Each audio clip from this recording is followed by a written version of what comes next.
მოგესალმებით, ახლოვდება ყველა ქართველისთვის მნიშვნელოვანი დღე 26 მაისი, დღე რომელმაც მთელი საქართველო გაგვაერთიანა ერთი მიზნისთვის, დამოუკიდებლობის მოპოვებისთვის.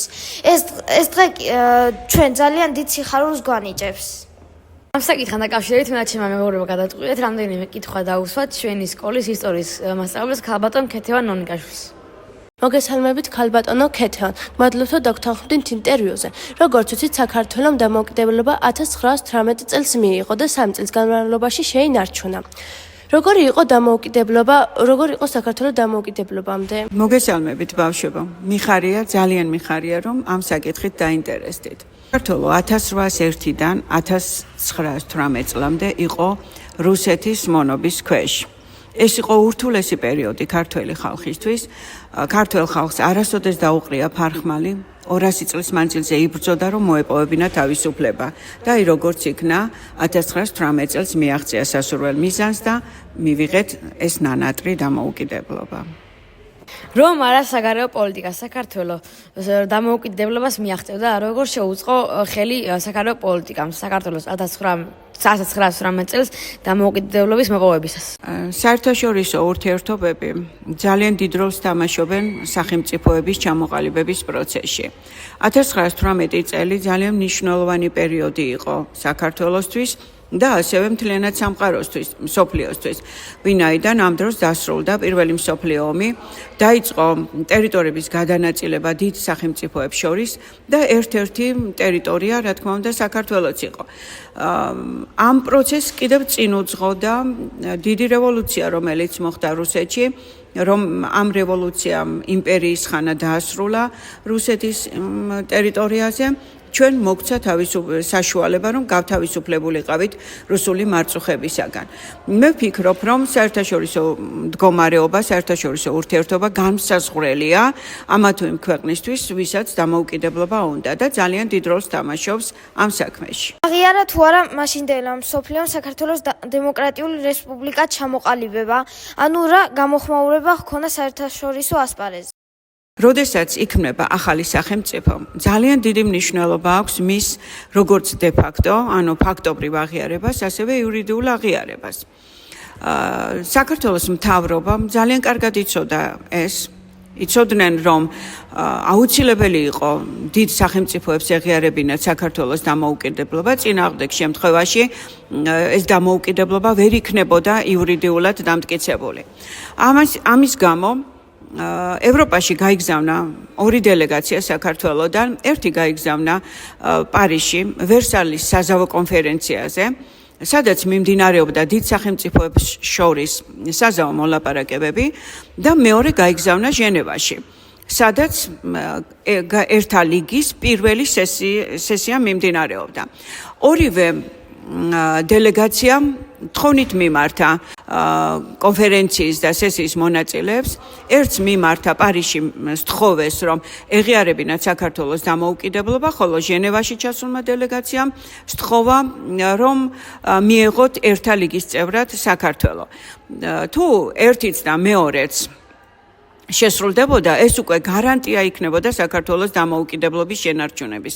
მაგრამ სამწუხაროდ არც ერთმა და არც მეორემ არ დააკმაყოფილა საქართველოს დელეგაციის თხოვნა და უარით გამოისტუმრეს ჩვენი დელეგაციის წევრები. სამწუხაროდ არც ერთა ლიგის წევრებმა და არც კონფერენციის წევრებმა არ დაამტკიცეს ის მოთხოვნები, რომელიც საქართველოს დელეგაციას ჰქონდა, ეს განაპირობა რუსეთის ფაქტორმა.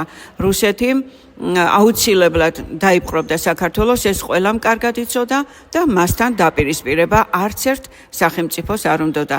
აი სწორედ ამან განსაზღვრა ის, რომ ჩვენ მარტო დავჭით საერთაშორისო ასპარეზზე და შემდეგ რუსეთმა თავისუფლად წაგვართვა, თავისუფლად დაგვაკარგინა ეს ძლივს მოპოვებული დამოუკიდებლობა. 1918 წლის 26 მაისს საქართველოს ოფიციალურად გამოაცხადა დამოუკიდებლობა. როგორც ვიცით, შედგა დამოუკიდებლობის აქტი. რა კონკრეტული დებულებები იყო ჩაწერილი და იყო თუ არა საზეიმო განწყობა ამ მომენტში? თქვენ შემეკითხეთ იყო თუ არა საზეიმო დამოუკიდებლობის აქტის გამოცხადება. Რა თქმა უნდა, ეს იყო უდიდესი ზეიმი მთელი ქართველი ხალხისთვის. ძლივს ვეღირსეთ დამოუკიდებლობა 2 საუკუნის შემდეგ და ბუნებრივია ეს იყო ძალიან დიდი ზეიმი ყველა ქართველი ადამიანისთვის. და არის საინტერესო, ალბათ გაინტერესებთ, რა იყო შიგ ჩაწერილი ისეთი, რამაც შთაბეჭდილება მოახდინა ყველა ადამიანზე. ეს იყო პირველ რიგში ის, რომ დამოუკიდებლობის დეკლარაციაში ეწერა, ყველა ადამიანი უნდა იყოს თავისუფალი და დამოუკიდებელი, რომ ყველა ადამიანი არის თანასწორი. და საქართველოში მე პირადად ყველაზე მეტად ეს მომწონს, რომ საქართველოში თავისუფალი განვითარების საშუალება მიეცემა ყველა ადამიანსო, განურჩევლად სქესის, განურჩევლად ეროვნების, განურჩევლად რელიგიის, ყველა განვითარდება თავისი ნიჭისა და შესაძლებლობების მიხედვითო. და ბუნებრივია, თქვენც რომ წაიკითხავთ ამ დამოუკიდებლობის დეკლარაციას და ალბათ წაკითხულიც გექნებათ, მიხვდებით, რომ ეს მართლა ძალიან მნიშვნელოვანი და ძალიან კარგად შედგენილი დამოუკიდებლობის დეკლარაცია იყო. როგორც აღნიშნეთ, საქართველოს დამოუკიდებლობა 1921 წელს ისევ დაკარგა. 70 წლის განმავლობაში ჩვენ რუსეთის დაქვემდებარებაში იმყოფებოდით. მაგრამ სანამ 1999 წლის 26 მაისს საქართველოს დამოუკიდებლობა ისევ არ გამოაცხადა. როგორ მოხდა ეს? თქვენ სწორად აღნიშნეთ, ბავშვებო, დიახ, 1918 წელს მოპოვებული დამოუკიდებლობა 1921 წელს ისევ დავკარგეთ. ეს იმიტომ მოხდა, რომ რუსეთის იმპერიის ტერიტორიაზე ჩამოყალიბდა ახალი იმპერია საბჭოთა კავშირის სახით. საბჭოთა კავშირის ლიდერებმა გადაწყვიტეს, რომ რუსეთის ტერიტორიებში არსებული სახელმწიფოები კვლავ დაექვემდებარებინათ და ასეთი იყო, რა თქმა უნდა, საქართველო. და 1921 წლის 25 თებერვალს წითელი არმია შემოვიდა საქართველოს ტერიტორიაზე. სამწუხარო ფაქტი ის არის, რომ წითელ არმიას წინ მოუძღოდნენ ქართველები, ბოლშევიკი ქართველები და მათ შორის ყველაზე მთავარი იყო სერგო ორჯონიკიძე. და სწორედ მისი თაოსნობით იქნა დაპყრობილი ხელახლა საქართველო და ის ძალიან მალე 1922 წელს შეიყვანეს საბჭოთა კავშირის შემადგენლობაში. აი ასე დავკარგეთ ხელახლა საქართველოს დამოუკიდებლობა, შემდეგ იყო ხანგრძლივი 60 წელი, როდესაც კვლავ იწყება საქართველოს ტერიტორიაზე რუსიფიკაცია, კვლავ ცდილობს რუსეთი, რომ სრული დამორჩილება მოახდინოს საქართველოში, მაგრამ ქართველი ხალხი არ წყვეტს ბრძოლას დამოუკიდებლობისათვის, კიდევ და კიდევ იბრძვის დამოუკიდებლობისათვის. ამის ნათელი მაგალითი იყო თუნდაც 1989 წლის 9 აპრილი, სადაც თავისუფლება შეეწირა 19 ადამიანი და შემდეგ მოწამლულებიც, რა თქმა უნდა, ამათ რიცხვს უნდა მივაკუთვნოთ.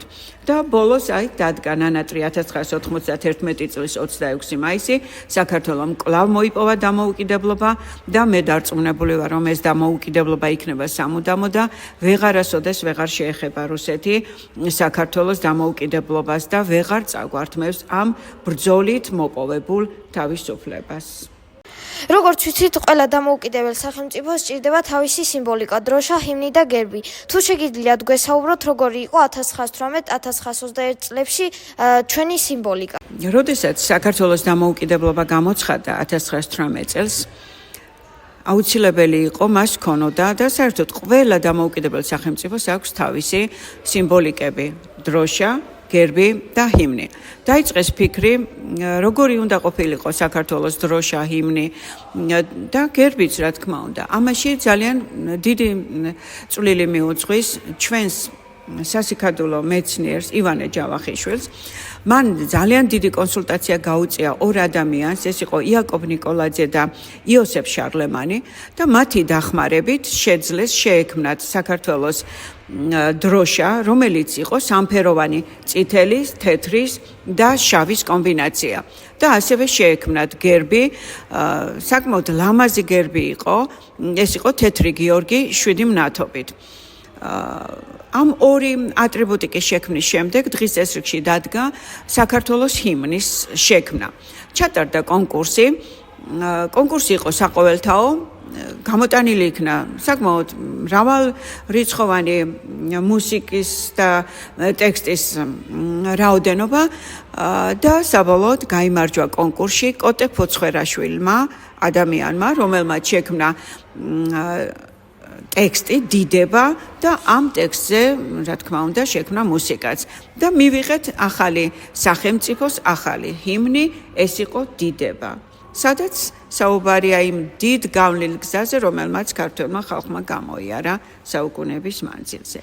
შემდეგ 1991 წელს, როდესაც ახლად გამოცხადა საქართველოს დამოუკიდებლობა, მაშინ რაღაცა პერიოდი ისევ ძველი ატრიბუტიკა იქნა ამოქმედებული, მაგრამ 2004 წელს 14 იანვარს მიღებული იქნა ახალი დროშა, 4 ჯვრიანი დროშა კუთხეებში და შუაში დიდი წითელი ჯვარი.